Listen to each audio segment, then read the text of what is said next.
francos ocuparon Cataluña Oriental, Ribagorza y Pallars, hasta que en el siglo IX los condados peninsulares lograron la independencia de Francia.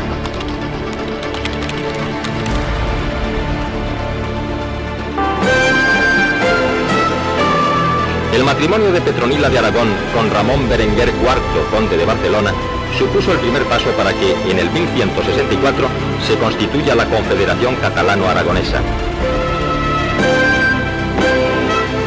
Con la conquista de Baleares en 1232 y de Valencia en 1238 por Jaime I el Conquistador, se completan los estados de la Corona de Aragón.